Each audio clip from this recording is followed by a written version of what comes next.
یہاں دنیا میں جسم زیادہ آرام کرتا ہے نعمت سے، روح تھوڑا کم آرام کرتی جی، اور قبر میں روح کو زیادہ آرام یا تکلیف ملتی ہے، جسم کو کم ملتا ہے، اور جنت اور جہنم میں روح اور جسم دونوں کو برابر نعمت ملے گی یا برابر عذاب ہوگا. سمجھا؟ تو کہا کہ نعمتوں میں ہوں گے. فاکہین بما آتاہم ربہم ووقاہم ربہم عذاب الجحیم، اللہ نے جو نعمتیں ان کو دے رکھی ہوگی اس سے مزے لے رہے ہوں گے، خوب مزے سے نعمت لے رہے ہوں گے. اللہ اکبر. ووقاہم ربہم عذاب الجحیم، اور ان کے رب نے ان کو عذاب جہنم سے بچا لیا ہوگا.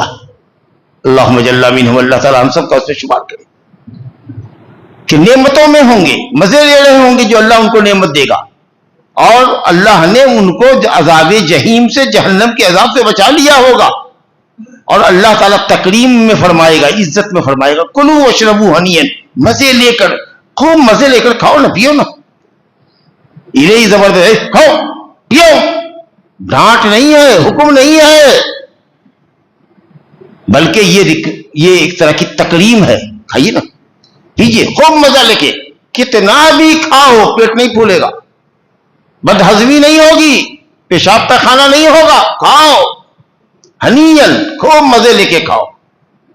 اللہ اکبر. کیا کھاؤ بھائی؟ کہا اللہ تعالیٰ نے، تب ذکر کرے گا آگے، کہتا ہے بما کنتم تعملون، یہ اس وجہ سے کہ تم اچھا عمل کر کے آئے ہو. تو یہ عمل جو اچھا کر رہے ہیں اللہ کے نیک بندے دنیا میں، یہ جنت کی قیمت ہوں گے کہ جنت میں جانے کا ذریعہ ہوں گے؟ جنت میں جانے کا ذریعہ ہوں گے، قیمت نہیں ہوں گی.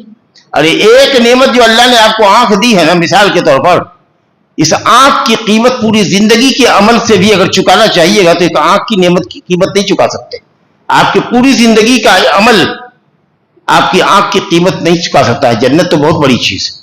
دنیا میں جو نعمت آپ کو اللہ نے حاصل کرائی ہے اور دی ہے، اس کی ایک نعمت کا شکریہ پوری زندگی کی عبادت سے نہیں کر سکتے. آپ چے جائے کہ جنت کی قیمت ہو، لیکن ہاں اللہ تعالیٰ اپنے فضل سے، اپنی رحمت سے جنت دے گا، اور اس کا فضل و رحمت حاصل کرنے کے لیے یہ نیک عمل واسطہ، وسیلہ اور ذریعہ بنے گا. تو بما کنتم تعملون میں بے سببیہ ہے، بے عوضیہ نہیں، عمل کے عوض نہیں بلکہ عمل کے سبب. اب آگے دیکھیے، اتنا ہی نہیں ہے کہ کھاؤ مزے لے کر. متکئین علی سرر مصفوفہ، ایک لائن سے صف لگائی گئی ہوگی کرسیاں، بڑی بڑی کرسیاں، سونے اور چاندی کی کرسیاں. اور کیا کرسی ہوگی، اور کیا نرم ہوگا، اور بڑے بڑے پلنگ اور مسہریاں، اور اس کے اوپر یہ سب ہوں گے. اور اتنا بڑا ہوگا معاملہ کہ جتنے دوست یار ہوں گے ہمارے آپ کے انشاءاللہ، وہ سب ہمارے سامنے ہوں گے. کسی کی طرف پیچھ کرنے کی ضرورت نہیں پڑے گی، اور کسی کی طرف سے گال پھیرنے کی ضرورت نہیں پڑے گی، سب ایک دوسرے کے سامنے.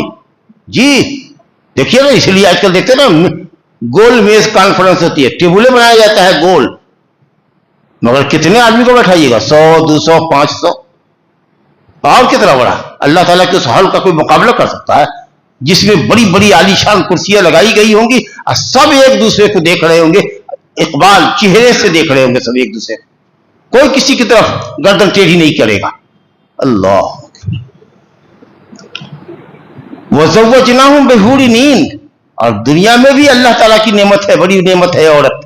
اور جنت میں اگر عورت نہ ملے تب تو جنت کی سب نعمت بھی میرے خیال سے کم ہی ہوگی جب تک کہ بیوی نہ ملے. اللہ کہتا ہے وَزَوَّجْنَاهُمْ، اتنا ہی نہیں کریں گے کہ خوب بڑھیا کھلاویں گے پلاویں گے، سونے چاندی کے مال میں رکھیں گے، بلکہ تمہاری شادی کرائیں گے حور عین سے.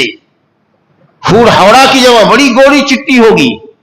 آج کل ہے نا سب لوگوں کی پہلی پسند ہے کہ بیوی گوری ہونی چاہیے، ذرا سا کالی کیا ہو گئی، ذرا سا رنگ پھیکا کیا ہو گیا، نہیں بھائی نہیں چلے گی، نہیں چلے گی. ارے اللہ کے بندے وہ نہیں چلے گی تو پھر وہ کہاں چلے گی؟ اس سے کون بیاہ کرے گا؟ اللہ کہتا ہے کہ ٹھیک ہے، تم کالے رہو کہ گوڑے رہو، سب تم لوگوں کو گوڑا گوڑا کر کے جنت میں داخل کریں گے. ایک دم روشن چہرہ، صاف ستھرا چہرہ، اور تمہاری بیویاں بھی انتہائی گوری چٹی ہوں گی. اور این، آئینہ کی جمع، این آئینہ کی جمع، بڑی بڑی آنکھوں والی ہوں گی جن کی آنکھوں کی پتلیاں انتہائی کالی، اور آنکھ کی پتلیوں کے گرد جو سفیدی ہے یہ بالکل سفید ہوگی.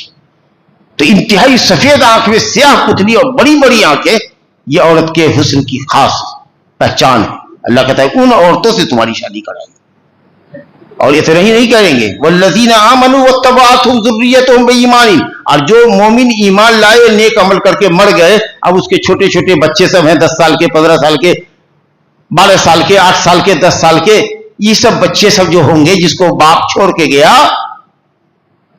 تو ان چھوٹے چھوٹے بچوں کو جو بلوغت سے پہلے مرے یا بالغ بھی ہو گئے لیکن شادی شدہ نہیں ہے, ان کا اپنا بال بچہ نہیں ہے, تو اللہ تعالیٰ ان سب چھوٹے چھوٹے بچوں کو جو ان کی ضروریت ہے اولاد صغار, سب کو ان کے باپ کے پاس لے جائے گا. کہ دنیا میں باپ کی شفقت نہیں ملی تھی, باپ چھوڑ کے مر گیا تھا, تم لوگ چھوٹے چھوٹے تھے, چھوٹے ہوئے مر گئے, تمہارے پاس بال بچہ نہیں, چلو تم کو تمہارے باپ کے پاس پہنچا دیتے, کیونکہ تو اپنے باپ کی پیروی کرنے والے تھے, مومن باپ کی اولاد تھے. اچھا, باپ تو نیک عمل کرنے کی وجہ سے اللہ کے فضل و کرم سے بہت اونچی جنت میں ہے, تو یہ نہیں کہ باپ کا درجہ نیچے کر دے گا, باپ کو تمہارے پاس لائے گا, بلکہ باپ کا درجہ اپنی جگہ باقی ہے, اور بیٹوں کو اور بیٹیوں کو, اس کی چھوٹی اولاد کو اللہ رب العالمین اس مقام پر اٹھا دے گا. والذین آمنوا واتبعتهم ذریتهم بایمان, جو لوگ ایمان لائے اور ایمان کے اوپر ہی ان کی ذریت نے, ان کی چھوٹی اولاد نے. اب اس کا مطلب کیا ہوا کہ اب ہم جیسے کہ خود 5 بچے کے باپ ہیں, اب اس عمر میں ہیں, تو ہم اپنے باپ کے پاس نہیں اٹھائے جائیں گے, ہم اپنے عمل اور ایمان کی وجہ سے اللہ جو درجہ ہم کو عطا کرے گا اس میں ہم رہیں گے, ہمارا باپ اپنی جگہ پہ رہے گا انشاءاللہ. لیکن ہمارے باپ کی جو چھوٹی اولاد مری ہوگی, اللہ رب العالمین اس کو باپ کے پاس لے جائے گا. لیکن جو ہم لوگ اولاد والے ہیں تو ہم لوگ کی اپنی جگہ انشاءاللہ جنت پہ ہوگی, کیونکہ ہمارا چھوٹا بچہ سے جو مرا ہوگا وہ ہمارے پاس لایا جائے گا. آپ سمجھ لیں گے؟ تو جو بڑی اولاد ہوگی وہ سب جنت میں اپنی اپنے مقام پر ہوگی. چھوٹے چھوٹے بچوں کو, اولاد صغار کو اللہ ان کے باپ سے ملائے گا.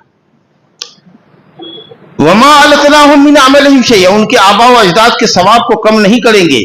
کل امرئ بما کسب رہین, ہر نفس, ہر انسان اپنے کیے کرائے کا جواب دہ ہے, اپنے عمل سے گروی ہے. جتنا کچھ تم نے کیا ہے اللہ رب العالمین اتنے کا بدلہ دے گا اپنی طرف سے. اللہ تعالیٰ تمہارے اوپر نعوذ باللہ ثم نعوذ باللہ وہ ظالم نہیں ہے کہ تمہارے گناہوں میں اضافہ کر دے یا کچھ نیکی تمہاری کم کر دے. جتنا روپیہ میں گروی سامان رکھ کے آتے ہیں, سودی کاروبار والی گروی نہیں ہے. مان لیجیے کہ 50,000 روپیہ کسی سے آپ نے لیا اور کسی نے کہا آپ کو کہ 50,000 تو دیتے, کتنے دن کے لیے لے جا رہے, تو 2 مہینے کے لیے. کیا رکھو گے گارنٹی میں؟ گارنٹی میں کیا رکھو گے؟ تو تم نے ایک آئی فون رکھ دیا 1.5 لاکھ کا, کار رکھ لیجیے, اس کو سوئچ آف کر دیتے ہیں, رکھ لیجیے اس کو, ٹھیک ہے جاؤ.